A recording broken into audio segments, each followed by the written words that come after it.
It is not the speed of what they do. Okay. It is the sustainability of what they do that concerns me. It is the fact that they capture and understand the enormity of the task. There's always, to build a nation, it's not a 10-year project. It's not even a 100-year project. Sure. The first thing you have to know is what do you sacrifice first. Do you understand? Yes. My own worry for us as Nigerians is that we are counting calendar as 4 years. I don't think they're going to achieve much in 4 years. That's the truth. I think the first 4 years, if they're lucky to have another 4 years, the first 4 years, they're going to now know the enormity of the task that they have to do. You can't move from a country that is dependent on oil to a country that doesn't have oil and then say, we just woke up, the next year everything was recovered. It's not going to happen. Even if I tell you it's going to happen, call me a liar. It's not going to happen. From a revenue base of 90% oil dependent, a foreign exchange base 80% oil dependent, that's not going to happen. On agriculture, there's a big challenge. Every time you look at the minister, you assume that the minister has the power to change anything. He has no power to change anything. Believe me, he might think he has power, he doesn't. He doesn't have the power to change his ministry. He can change the immediate senior people. Yeah. But what happens in the Ministry of Agriculture is determined on the people on the ground. And they have challenges, let me just put it that way. Do you understand? If they don't have a root and branch reorientation, it will do everything at the top and it gets stuck there. Ministry of Agriculture, they're just putting together knowledge management for people to even know how the Ministry of Agriculture functions. Do you understand? So, forget about government. Now let's talk about our people. I think that something is happening with our people. You are something that's happening with our people. You have the energy, you're bringing this together. People are waking up and say, I want to become farmers. Young people are going to start listening to that. Our average farmer is over 8 or 60. They will start to change. A different conversation will be had. Are you with me? That's what has changed. People like me are sitting down and saying, we don't know agriculture. We are trying to discover it. That's change. Do you understand? Gradually, the conversation will shift. This year, the conversation has started to shift. In terms of investment, people are beginning to recognize there's no sugar daddy that's coming from abroad that's going to bring their money down. That's shifting. Are you with me?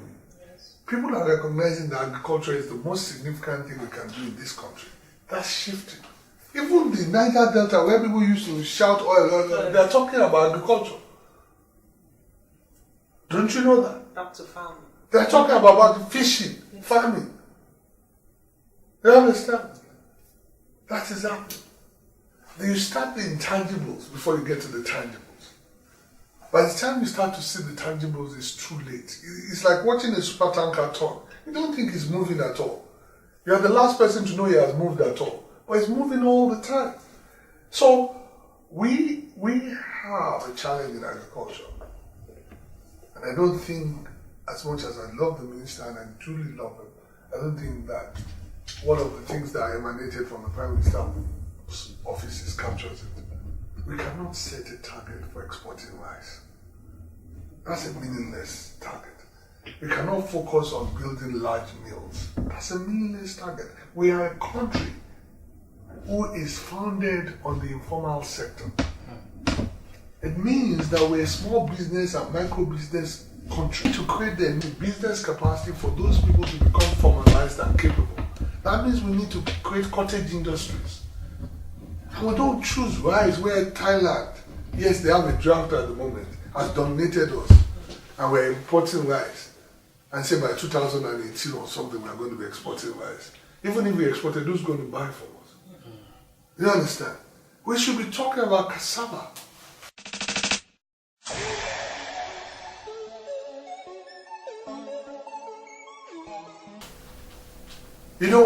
I've had the minister say this more than once. There's what my people, you know what they call Ibadan people? They call them Omajorosu. You know what Ogo is? Ogo is the thing we use for Ogbono. The seed of Ogbono. Yes. The covering is Owo. Okay. That's what we eat. Okay. We eat Owo. The minister claims that they discovered in America that this Owo is needed for them losing weight in America. So he's always talking about people should open Owo farm. Now there's nobody, I promise you there's nobody in Nigeria that has a festival for eating that Owo. We are the only people that have it. So I'm very proud of the fact that this product can become a product. There are things that Nigeria has a unique selling point. Shea butter. These are things where we can start talking about exporting, producing, and consuming. If we specialize in what God has endowed us with, then we will excel in that, and then we'll invite things that we don't have proximate to us. We need to build the capacity of our people to run businesses. Farming businesses are good businesses. We need to build the infrastructure. If people talking about electricity, as far as I'm concerned, it's rubbish. We don't have electricity, that's true. But why don't we prioritize electricity for agriculture as an industry? And say fundamental, when we have electricity, we give agriculture the first thing, and processing the first thing. Secondly, other industry. Thirdly, home thing. Most of us have generators. It's not great, but we struggle with that. Do you understand? Once you start rationing these things, and people know that during the day they're not going to have access to electricity, they will calm down. Prioritize. Absolutely. Then mechanize rather than electrify. Most of our processing requires mechanical stuff that are not reliant on electricity. Oh, if we don't have them, let's train people, let's do research, and let's get it done. Let's get millstones that people can use their strength to do. Let's do this kind of thing. Let's have a very calm policy. Not a policy that says we turn this thing around in 2 years or 3 years. But a policy that we're going to build a dynamic that's going to deliver the results. If we can get there, then, it doesn't matter whether it's 5 or 6 years, whether it's your son or my grandchildren. Somebody will get there eventually. But this one, where we're always rushing, say, Buhari's been there for 1 year. My brother, what are you talking about? 1 year. To change this country, to turn it around, to change agriculture. That's a piece in the wind.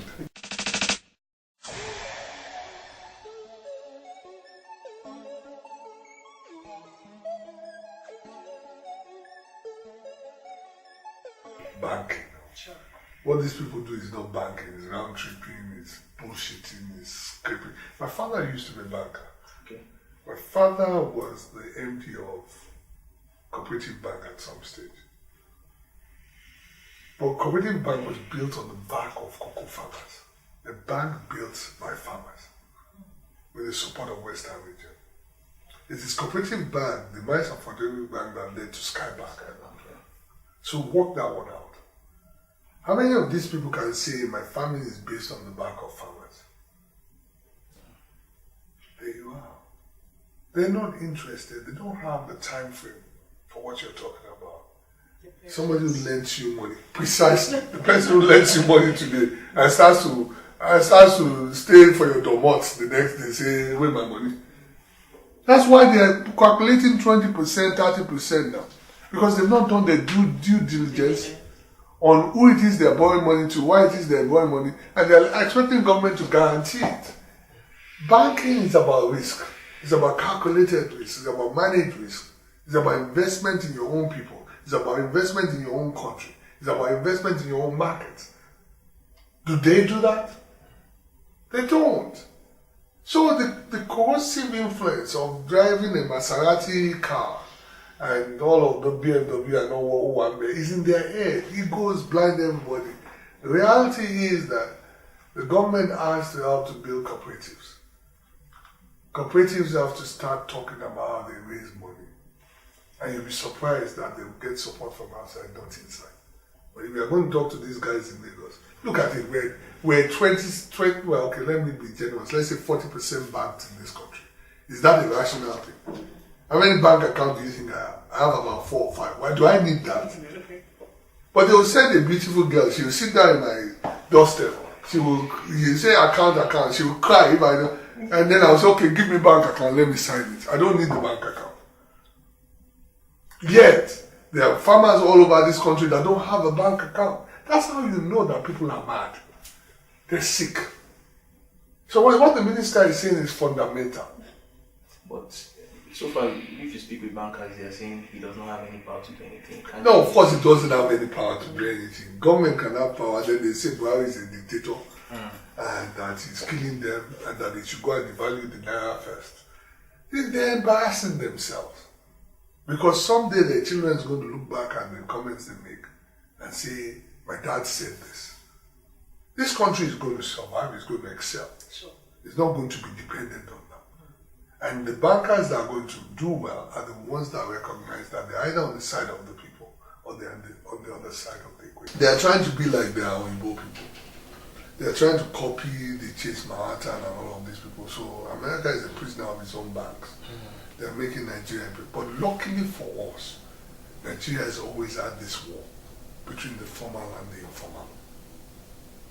The informal is what's keeping Nigeria standing now. If you depend on the formal, the naira would have been devalued.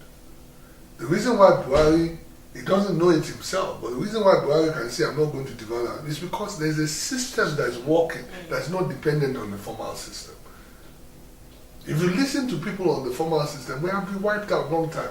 Go and read the 1980s disinvestment strategy from this country by Britain, America, and all of them, and you see. Moving forward, what do you envision as the state of agriculture in Nigeria? What's your vision for agriculture in Nigeria? My vision is we have to fight this war first. We don't know what the war is going to lead to, but we have to fight this war. We need to challenge our people's thinking. We need to challenge the information again. We need to start to articulate agriculture as a policy. We need to start talking about our own crops. And we need to start challenging the world on what we do best. We're number one in the world on cassava. Yeah. Okay? Take that on.